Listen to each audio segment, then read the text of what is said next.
आघात. लेखिका प्रिया उंबरकर. वाचक स्वर सिद्धी गायकर.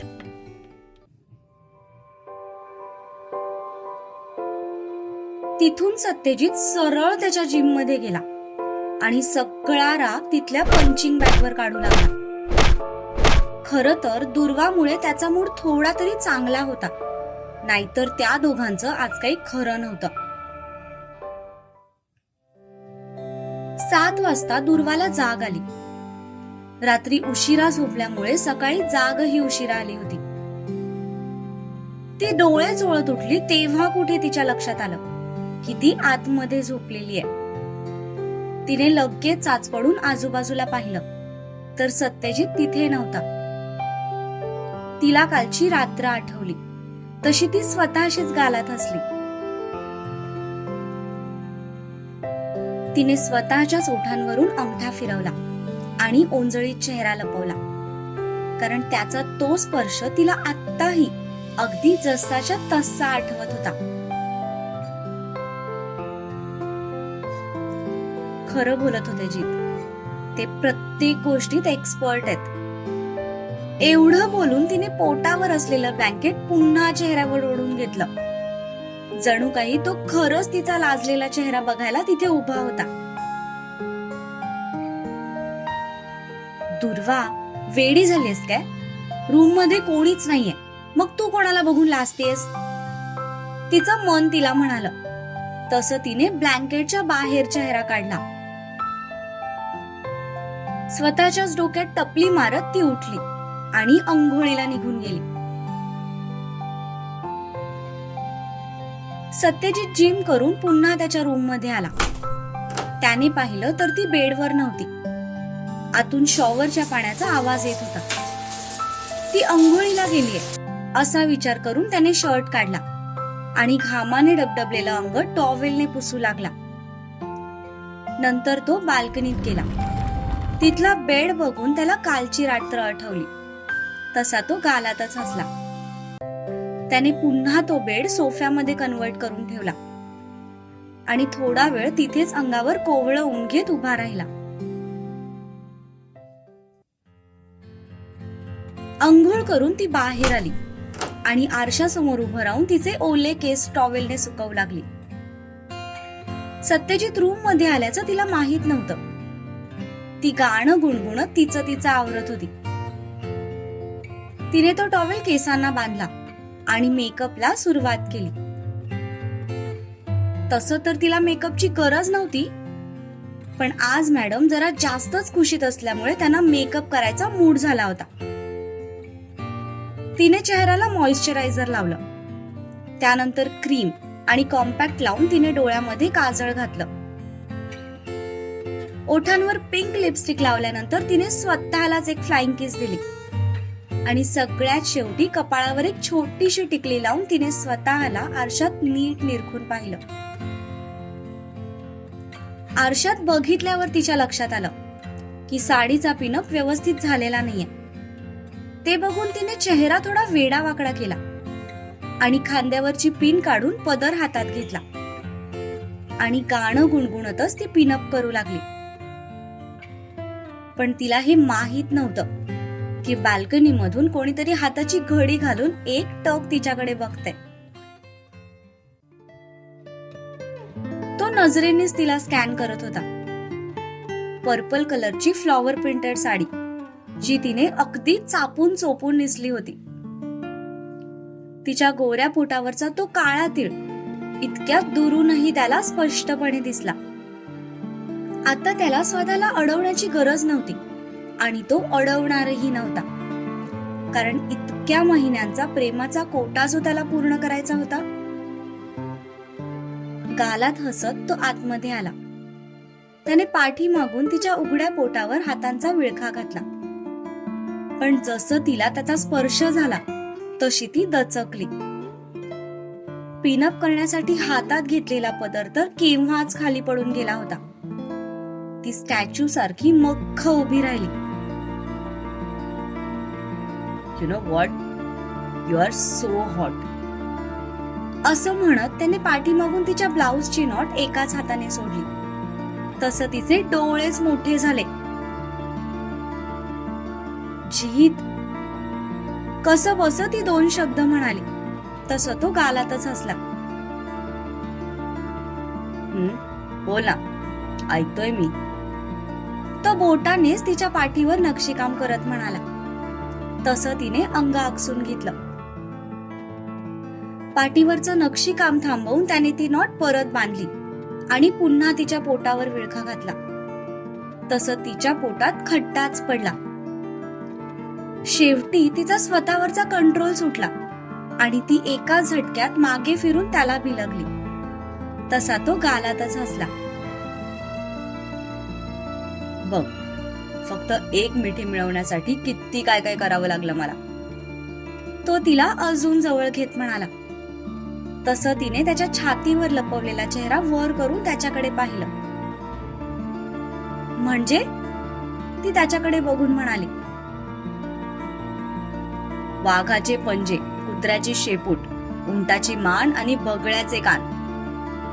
असं म्हणत त्याने तिला सोडलं आणि खाली पडलेला तिचा पदर उचलून व्यवस्थित तिच्या अंगावर टाकून दिला. तेव्हा कुठे तिच्या लक्षात आलं की ती त्याच अवस्थेत त्याला बिलगली होती. आता मात्र तिचा चेहरा लाजेने पुरता लाल झाला होता. तसं तिने दोन्ही हातांच्या उंजळीत चेहरा लपवला. मी काय म्हणतो, आयुष्यभराचं सगळं आजच लाजून घ्यायचंय का? असेल तर सांग, आपण आज लाजण्याचा सेपरेट प्रोग्राम ठेवू, तो म्हणाला. तसं तिने ओंजळीतून चेहरा बाहेर काढून त्याच्याकडे पाहिलं. तिने त्याच्याकडे पाहिलं तर तो थोड्या अंतरावर उभं राहून भुवया उंचावत तिच्याकडेच पाहत होता. तो मिश्किल नजरेने तिच्याकडे बघत होता. ते बघून तिच्याही डोक्यात काहीतरी आलं. तिने पदर खाली पडू नये म्हणून पाठीमागून पुढे घेत तो कमरेला खोचला आणि चालत त्याच्या जवळ आली. ती त्याच्या समोर येऊन उभी राहिली आणि त्याच्या चेहऱ्यासमोर चुटकी वाजवत म्हणाली, दुर्वा सत्यजित पाटील नाव आहे माझं. काय आहे? तिने त्यालाच प्रतिप्रश्न केला. दुर्वा सत्यजित पाटील, त्याने तिच्या डोळ्यात बघून उत्तर दिलं. अहो, मी काय म्हणते, आज ऑफिसला दांडी मारूया का? ती त्याच्या चेहऱ्यावरून बोट फिरवत म्हणाली. तसा तो झटका बसल्यासारखा स्तब्ध झाला. हा, नाही, नको, आज नको, तो गडबडून म्हणाला. मग कधी? ती त्याच्या गळ्यात हात गुंफत म्हणाली. तसं त्याने एक आवंढाच गिळला. सत्या, आर उठला की नाहीसा? 8 वाजत आल्या ती. बाहेरून अक्का साहेबांचा मोठ्याने आवाज आला. तसा तो गळ्यात असलेले तिचे हात काढत म्हणाला. अक्का येते वाटतं, तो म्हणाला. येऊ द्या की, त्यांना सांगा आपण रोमॅन्स करतोय. ती त्याच्या दाढीवरून हात फिरवत म्हणाली. तसा तो शॉक झाला. तिचं हे रूप त्याच्यासाठी एकदम नवीन होतं. बिचारा पुरता गडबडून गेला होता. मी काय म्हणतो, तो पुढे बोलतच होता. तितक्यात तिने त्याच्या ओठांवर बोट ठेवलं आणि म्हणाली, काहीच बोलू नका. ती म्हणाली. सत्या, बाहेरून अक्का साहेबांचा आवाज आला. आता खोलीच्या एकदम जवळून आवाज आला. तसं त्याने पटकन तिला बाजूला केलं आणि टॉवेल हातात घेऊन बाथरूम मध्ये पळाला. ते बघून तिला जाम हसायला आलं. सुनबाई, असं म्हणत अक्कासाहेब दार वाजवणारच होत्या, पण ते उघडच असल्यामुळे लगेच ढकललं गेलं. तशा त्या आत आल्या. त्यांना बघून दुर्वाने तिचा चेहरा परत नॉर्मल केला. सत्या उठला नाही का ग? अक्कासाहेब आत येत म्हणाल्या. हो, उठलेत ना, आताच अंघोळीला गेलेत. ती खूप मुश्किलने स्वतःचं हसू कंट्रोल करत म्हणाली. व्हय का? म्हणूनच त्याने आवाज दिला नसल. बरं, मी काय म्हणते, मी हे सांगायला आले होते की तुमचं लगीन झाल्यापासून तुम्ही अजून एकदा बी जोडीने देवदर्शनाला गेले नाही. तर आज जमत असल तर महालक्ष्मी आणि ज्योतिबाला जाऊन या. जेजुरीला हवं तर निवांत वेळ मिळेल तवा जा. अक्कासाहेब म्हणाल्या. ओके, मी सांगून बघते त्यांना. वेळ मिळाला तर नक्की जाऊ. दुर्वा म्हणाली. वेळ मिळाला तर नाही, वेळ काढून जा. थांब, मीच विचारते त्याला. असं म्हणत अक्कासाहेबांनी बाथरूमच्या दारावर थाप मारली आणि जोरात म्हणाल्या. सत्या, अरे काय करतोय र? त्या म्हणाल्या. अक्काचा आवाज ऐकून शॉवर जेल लावणाऱ्या सत्याचे हात जागेवर थांबले आणि तो आतूनच ओरडला. अक्का, बाथरूम मध्ये लोक काय करतात? तो म्हणाला. त्याचं उत्तर ऐकून दुर्वाला हसूच कंट्रोल होईना, पण मुश्किलीने ती तोंडावर हात ठेवून तिचं हसू कंट्रोल करत होती. आम्ही अंघोळच करतो, पण तुझं माहित नाही बाबा. लहानपणी अंघोळीच्या नावाखाली आतमध्ये बसून तू पुस्तक वाचायचास, कारण शिवा आणि सूर्या तुला अभ्यास करू देत नव्हते. अक्कासाहेब म्हणाल्या. तसं सत्यजितने आतून शॉवर जेल सकट हात कपाळावर मारून घेतला. काय? दुर्वाने खूप आश्चर्याने विचारलं. अगं भय, तुला सांगते, त्याला अभ्यासाचं इतकं वेळ होतं ना की सकाळी लवकर उठून तो त्या डबड्यावर बसून पुस्तक वाचायचा. मी आवाज देऊन देऊन कंटाळून जायचे, पण पोरगा काही बाहेर यायचा नाही. परीक्षेच्या काळात तर सगळ्यात जास्त अभ्यास त्यानं बाथरूम मध्येच केला असेल बघ. अक्कासाहेब म्हणाल्या. तसं दुर्वाला हसूच फुटलं. ती जोर जोरात हसायला लागली, कारण अक्कासाहेब कमोडला डबड म्हणाल्या होत्या. त्यात सत्यजित कमोडवर बसून अभ्यास करायचा हे चित्र तिच्या डोळ्यांसमोर उभं राहिलं आणि ती वेड्यासारखी हसायला लागली. अक्काचं बोलणं आतून सत्यजितने पण ऐकलं होतं, कारण अक्काचा आवाजच तेवढा मोठा होता. अक्काने तिला जे काही सांगितलं ते ऐकून बिचाऱ्याला खूप अवघडल्यासारखं झालं. अक्का, अगं तू जा बरं, माझी अंघोळ झालीये, मला बाहेर यायचंय. तो आतूनच ओरडला. हा मग ये ना, मी काय दरवाजाला बाहेरून कडी लावली नाही. अक्कासाहेब ओरडल्या. दुर्वा तर अजून पण स्वतःचं हसू कंट्रोल करायचा प्रयत्न करत होती. तिच्या डोळ्यांमधून अक्षरशः पाणी येत होतं. अक्का, अगं कपडे नाही आणलेत मी, फक्त टॉवेल आहे माझ्याकडे. तो वैतागूनच ओरडला. निदान तेवढं तर हाय ना? अरे लहानपणी नागडा करून चांगल्या हाताने चोळून अंघोळ घालायचे मी तुला. अक्कासाहेब म्हणाल्या. तसं दुर्वा अजूनच हसायला लागली. आता ती एवढी हसत होती की तिचं पोट दुखायला लागलं होतं. अक्का, अगं तेव्हा मी लहान होतो, आता नाहीये. समजत कसं नाहीये तुला? तो बिचारा पुरता वैतागला होता. बरं बरं, मी काय सांगते ते ऐक. आज वेळात वेळ काढून देवदर्शन करून ये. 3 महिने झाले लग्नाला, अजून तुम्ही जोडीने कुठल्या बी देवाच्या दर्शनाला गेले नाही. आता समजा ठीक झालंय तर जाऊन या. अक्कासाहेब डायरेक्ट फरमान सोडत म्हणाल्या. ठीक आहे, जातो, पण आधी तू इथून जा. तो वैतागत म्हणाला. तसं अक्कासाहेब दुर्वाकडे बघून गालातच हसल्या. ती पण बिचारी कसं बसं हसू कंट्रोल करत उभी होती.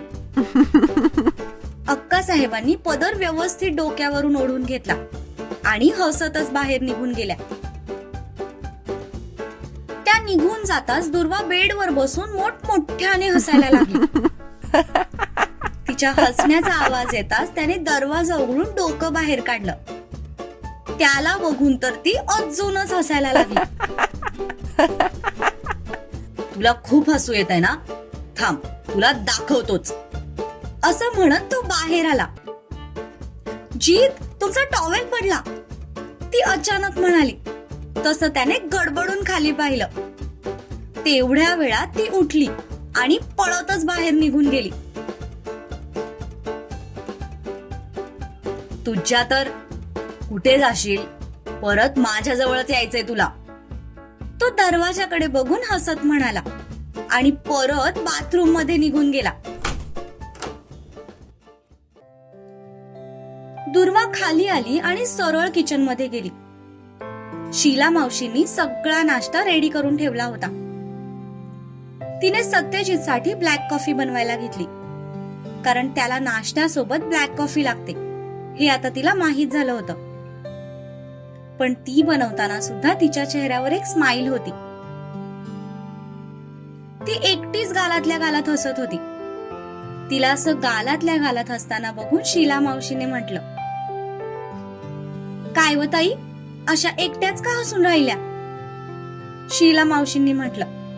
तसं दुर्वाने चेहरा पूर्ववत केला. मी नाही, मी तर कॉफी बनवते. तिने स्वतःला नॉर्मल करत उत्तर दिलं. बरं, काल तुम्ही डबा नेला नाही, आज नेणार आहे का? म्हणजे मला तसं बनवून ठेवायला. शीला मावशी म्हणाल्या.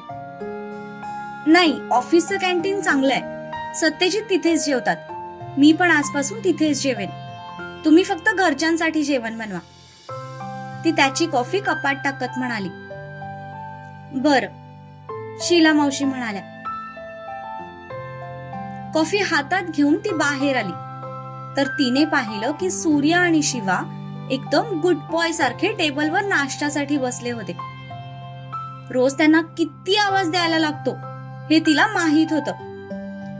त्यांचे चेहरे बघून नक्कीच रात्री सत्यजित त्यांच्यावर रागवले असतील असं तिला वाटलं. पण का कुणास ठाऊक तिला त्या दोघांची खूप कीव आली. गुड मॉर्निंग, ती त्या दोघांकडे बघून म्हणाली. गुड मॉर्निंग, सूर्याने जबरदस्ती स्माइल करत उत्तर दिलं. काहे का गुड मॉर्निंग? भाई यायच्यात नाश्ता करून इथून निघायला हवं, नाहीतर सकाळी सकाळी नाश्त्यासोबत अजून एखादा प्रसाद मिळण्याची दाट शक्यता आहे. शिवा मनातच म्हणाला. शिवराज भाऊजी, मी तुम्हाला गुड मॉर्निंग म्हटलं. दुर्वा विचार करणाऱ्या शिवाकडे बघून म्हणाली. त्याने एकदा तिच्याकडे पाहिलं आणि मग पाठीमागे वळून पाहिलं. काय झालं, मागे का बघताय? तिने विचारलं. तुम्ही मला शिवराज भाऊजी म्हणाल्या का? तो प्रश्नार्थक नजरेने तिच्याकडे बघत म्हणाला. हो, दुसरं कोणाला म्हणणार? ती म्हणाली. किती विचित्र वाटतंय ते ऐकायला. सगळे मला शिवाच म्हणतात, तुम्ही पण मला शिवाच म्हणा. आता तर कोणी मला शिवराज म्हटलं की असं वाटतं दुसऱ्याच कोणत्या माणसाला बोलवलंय. शिवा म्हणाला. ओके, मग शिवा भाऊजी म्हणते. दुर्वा म्हणाली. वहिनी, तू कशाला त्याला एवढी रिस्पेक्ट देते? तो त्या लायकीचा नाहीये. सूर्या पटकन बोलून गेला. तसंच शिवा त्याच्याकडे खाऊ का गिळू अशा नजरेने बघू लागला. अगं, म्हणजे मला म्हणायचंय की त्याला नाही आवडत एवढी रिस्पेक्ट दिलेली. साधा भोळा माणूस आहे ग तो. सूर्या त्याचे शब्द फिरवत म्हणाला. कोण साधा भोळा आहे? पाठीमागून अप्पा व्हीलचेअरवर येत म्हणाले. शिवादा, सूर्या म्हणाला. कोण शिवा? हा पठ्ठ्या अख्ख्या कोल्हापूरला विकून आणेल. अप्पा त्यांच्या जागेवर खुर्ची आणत म्हणाले. पण त्यांचं ऐकून सूर्या आणि दुर्वा दोघेही एकमेकांकडे बघून गालातल्या गालात हसू लागले. बिचाऱ्या शिवाचा चेहरा मात्र बघण्यासारखा झाला होता. घरात त्याला कोणीच इज्जत देत नव्हतं. बरं, तुम्ही बसा, मी मावशींना नाश्ता आणायला सांगते आणि ही कॉफी पण गरम करून आणते. असं म्हणत दुर्वा आतमध्ये गेली. थोड्याच वेळात सगळे नाश्त्यासाठी जमले. मावशींनी सगळ्यांना नाश्ता सर्व्ह केला. सत्यजित पण त्याचा आवरून खाली आला होता. त्याला बघता शिवा आणि सूर्या दोघांनी माना खाली घातल्या आणि चुपचाप नाश्ता करू लागले. सत्यजित त्याच्या जागेवर येऊन बसला. दुर्वा पण त्याच्या शेजारीच बसलेली होती. त्याला बघून तिला पुन्हा हसायला येत होतं. पण बिचारी खूप मुश्किलने स्वतःचं हसू कंट्रोल करत होती. सत्या, अक्काने दिलाय ना तुला निरोप? अप्पा नाश्ता करत करत म्हणाले. कसला निरोप? त्याने विचारलं. देवदर्शनाचा रे. काम रोजच चालू असतं, पण आज वेळात वेळ काढून निदान महालक्ष्मीला तरी जाऊन या. अप्पा म्हणाले. ओके, जाऊन येतो. तो निर्विकार चेहऱ्याने म्हणाला. शिवा, सूर्या, तुम्ही अजून इथे काय करताय? सत्यजित स्वतःचं घड्याळ बघत म्हणाला. भाई, नाश्ता करतोय. सूर्या दबक्या आवाजात म्हणाला. ते दिसतंय मला, पण मी सकाळी काय सांगितलं होतं ते विसरलात का? पुढच्या 5 मिनिटात नाश्ता संपवायचा आणि ऑफिसला निघायचं. तो त्या दोघांवर नजर रोखत म्हणाला. सत्या, अरे का ओरडतोय त्यासनी? ऑफिसला अजून वेळ आहे ना? तसं बी उशिरा गेले तर काय फरक पडणार आहे? ते काय कामगार आहेत का? अक्का म्हणाल्या. हो, ते कामगारच आहेत. कारण मालक असते तर मला त्यांना हे सगळं सांगायची गरज पडली नसती. त्यांना त्यांच्या जबाबदाऱ्यांची जाणीव असती. सत्यजित त्या दोघांवर जळजळीत कटाक्ष टाकत म्हणाला. तसं दोघांनीही परत मानाखाली घातल्या. अहो, असं का बोलताय तुम्ही? लहान आहेत ते. झाला असेल काल उशीर, म्हणून इतकं तोडून बोलायचं का? दुर्वा न राहून म्हणाली. तूच ग वहिनी, तूच. तुलाच आमची काळजी आहे. सूर्या मनातच म्हणाला. लहान आणि हे एक 27 वर्षाचा घोडा आहे आणि दुसरा 25 वर्षाचा गाढव. सत्यजित म्हणाला. तसं अप्पा, अक्का आणि संपत काका तिघेही तोंड दाबून हसू लागले. त्या दोघांचे चेहरे मात्र बघण्यासारखे झाले होते. दुर्वाला पण काही समजत नव्हतं. सत्यजित त्या दोघांना इतकं तोडून बोलतोय, तरीही बाकीचे का हसतायत तेच तिला कळत नव्हतं. झाला का नाश्ता? सत्यजित त्या दोघांवर नजर रोखत म्हणाला. हो भाई, झाला. असं म्हणत सूर्या उठला आणि त्याने खुर्चीला कडेला लावलेलं त्याचं ब्लेझर हातात घेतलं.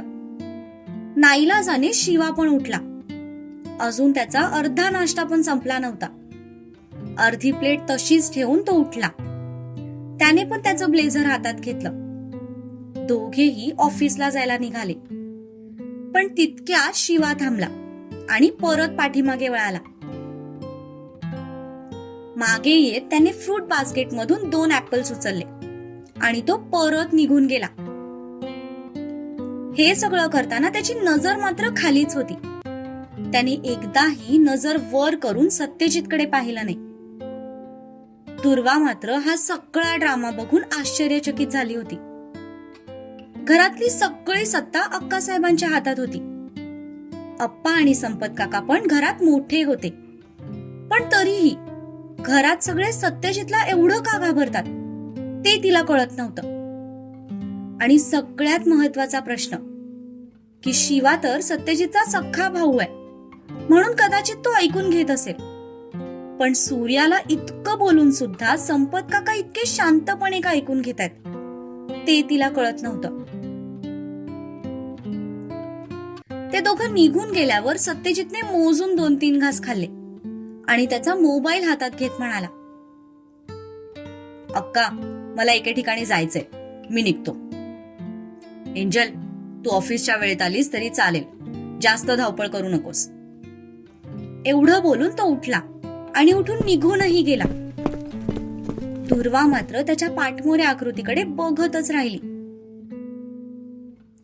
काय झालं? अक्का तिच्या चेहऱ्याकडे बघून म्हणाल्या. अक्का साहेब, अहो हे या दोघांना इतके बोलतात तरी तुम्ही कोणीच का त्यांना काही बोलत नाही? बिचारे ते दोघं अर्धवट नाश्ता सोडून गेले, ती म्हणाली. तसं ते तिघेही गालात हसले. तुम्ही तिघे हसताय का असे? दुर्वाने विचारलं. सुनबाई, अगं तू त्या दोघांच्या प्लेट पाहिल्या, पण सत्याची पाहिली नाही का? ते दोघं तरी थोडाफार नाश्ता करून गेलेत, पण सत्याने मोजून 2-3च घास खाल्लेत. तो त्या दोघांना ओरडतो, ते त्यांच्या भल्यासाठी असतं. त्यांना शिस्त लागावी म्हणून ओरडतो. आणि हे आत्तापासून नाही, अगदी लहानपणापासून असंच आहे.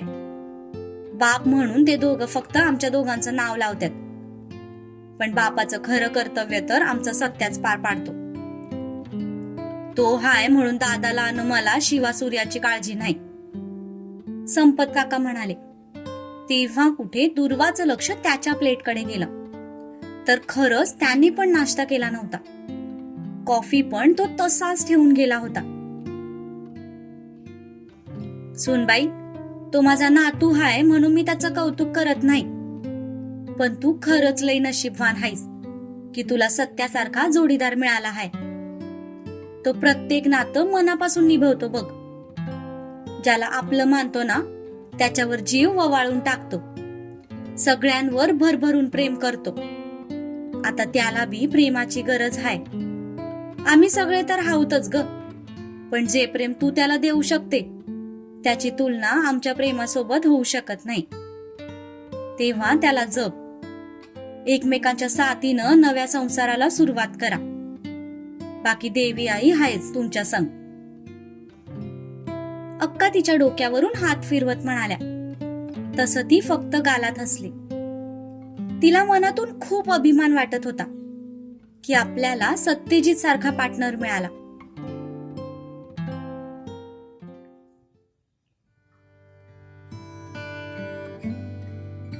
इकडे तारा तिचं आवरून ऑफिसला निघतच होती. तितक्यात डोअरबेल वाजली. आता कोण आले कडमडायला, ती ओढणी व्यवस्थित करत म्हणाली. तिने जाऊन दरवाजा उघडला. तुम्ही इथे या वेळेला? समोरच्या व्यक्तीला बघून ती खूप आश्चर्याने म्हणाली. हो, थोडं महत्वाचं बोलायचं होतं. आत येऊ शकतो का? सत्यजित म्हणाला. ओके, या. तारा दरवाजातून बाजूला होत म्हणाली. तसं सत्यजित आत आला. बोला, काय एवढं महत्वाचं बोलायचं होतं तुम्हाला की ज्यामुळे तुम्ही सकाळी सकाळी इथे आलात? तारा हाताची घडी घालून त्याच्यावर नजर रोखत म्हणाली. तारा, मला तुझी एक गोष्ट खूप आवडते, ती म्हणजे तू टाइमपास न करता डायरेक्ट मुद्द्यावर येतेस. सत्यजित दोन्ही खिशात हात टाकत तिच्याकडे बघून म्हणाला. माझं कौतुक नंतर केलं तरी चालेल, आता डायरेक्ट मुद्द्यावर या. ती निर्विकार चेहऱ्याने म्हणाली. तसं तो गालातच हसला. का कुणास ठाऊक, पण त्याला अजूनही वाटत होतं की हीच मुलगी शिवाला सरळ करू शकते. त्याच्यासाठी हीच परफेक्ट मॅच आहे.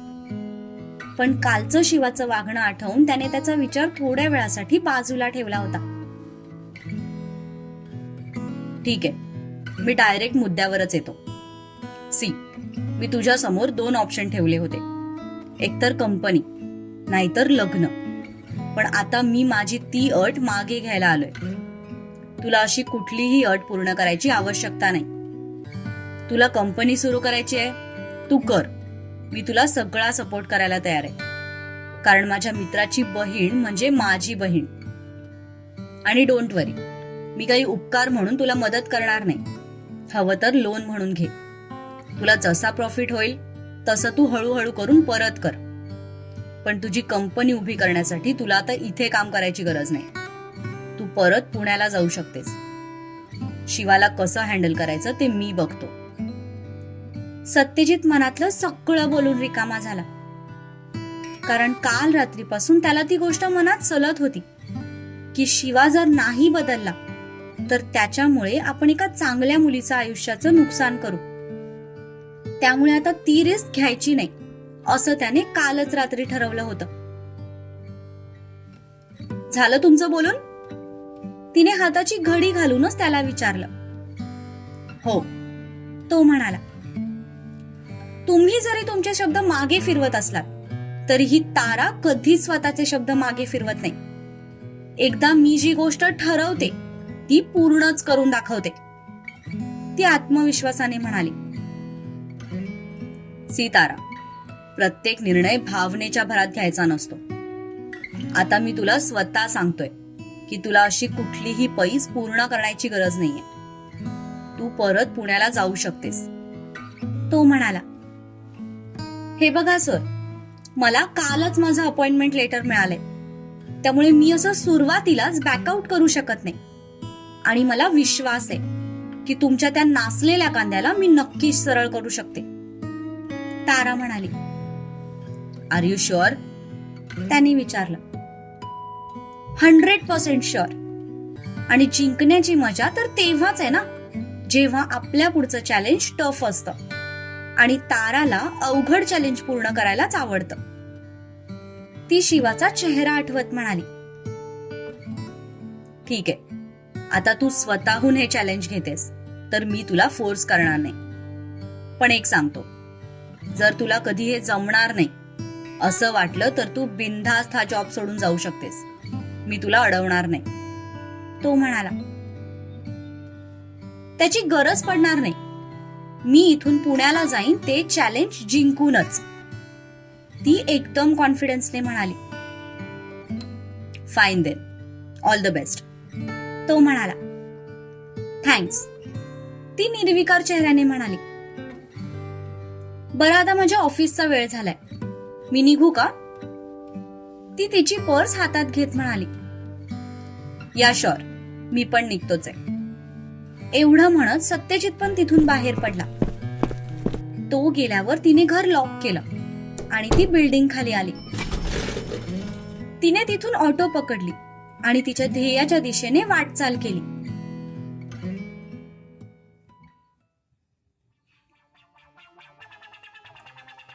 अचानक सूर्याच्या गाडीसमोर एक आवाज झाला.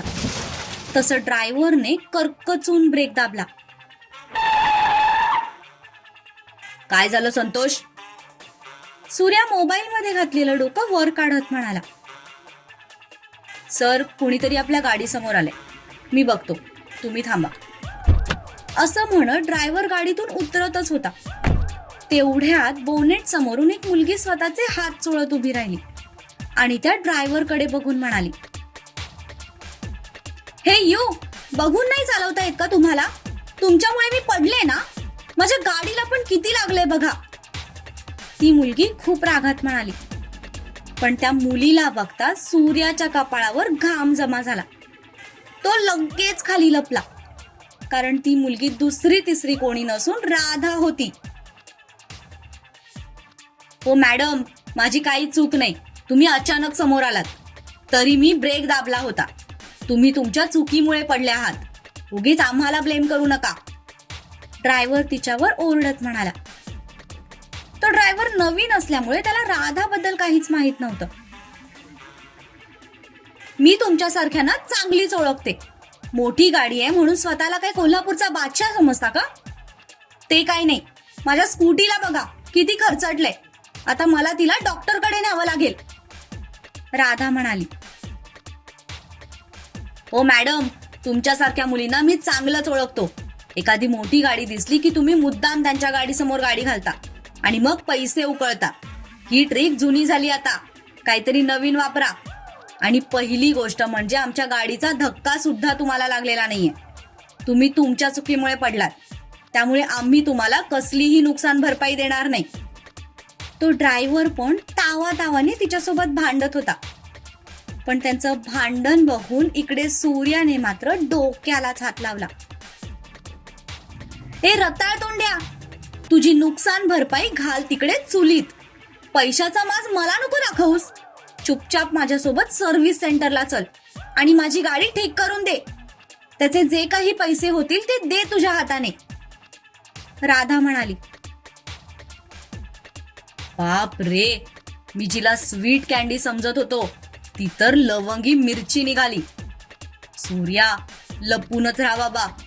हिने जर तुला पाहिलं ना तर वांग्याचं भरीत करण्यासाठी वांग कसं भाजतात तशी भाजून खाईल ही तुला. तो मागच्या सीटवर आडवा झोपत म्हणाला. ओ मॅडम, एकदा सांगितलं ना तुम्हाला आमची काही चूक नाही म्हणून, त्यामुळे आम्ही कुठलेही पैसे देणार नाही. चला उचला ती खटारा आणि बाजूला व्हा, साहेबांना उशीर होतोय. संतोष पण रागातच म्हणाला. ती स्कूटी खरं तर आधी दुर्वा वापरत होती, पण बरेच दिवस झाले ती बंद होती. कालच तिच्या बाबांनी ती रिपेअर करून आणली आणि आज लगेच तिला परत दुखापत झाल्यामुळे राधाचं डोकं फिरलं होतं. मी तुला शेवटचं विचारते, तू माझ्यासोबत सर्व्हिस सेंटरला येणार आहेस की नाही? राधाने गळ्याची ओढणी एका साईडला बांधत विचारलं.